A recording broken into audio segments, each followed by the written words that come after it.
জেলা প্রশাসক সম্মেলন কার্যক্রম আজকে আমাদের মাননীয় প্রধানমন্ত্রী আজকে সকালবেলায় তিনি উদ্বোধন করেছেন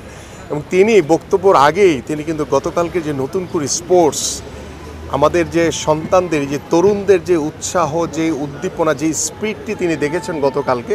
সেই স্পিডটিকে কাজে লাগিয়ে বলেছে যে আমরা আগামীর বাংলাদেশ গড়তে চাই।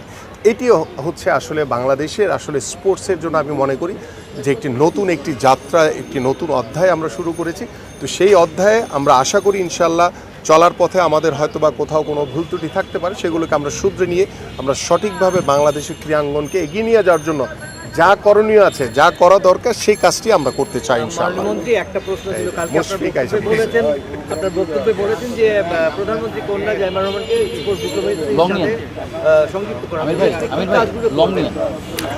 অ্যাকচুয়ালি আমরা এই কাজটি শুরু করেছি। আমি গতকালকে আমাদের মাননীয় প্রধানমন্ত্রীর সাথে যখন কথা বলছিলাম তখন তিনিই আমাকে বলেছেন যে তাকে কাজে লাগানোর বিষয়। তো আমি বললাম যে ঠিক আছে, তাহলে আমরা এটাকে করলে তো উনি যদি এইটার দায়িত্ব নিয়ে যদি কাজ করেন তাহলে আমাদের জন্য অনেক বড় একটা উৎসাহের যে একটি জায়গা তৈরি হবে, অনেক ইন্সপিরেশনের একটি জায়গা তৈরি হবে এবং আমরা স্পোর্টস ডিপ্লোমেসির মাধ্যমে যে একটি দেশের সাথে একটি আন্তরিকতা একটি ভ্রাতৃত্ববোধ তৈরি করা যায় এবং স্পোর্টস কূটনৈতিক বিনিময়ের মাধ্যমে যে আমরা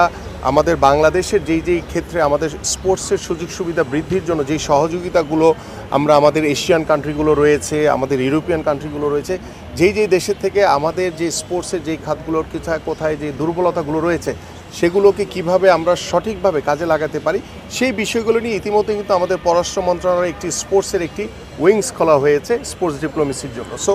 আমরা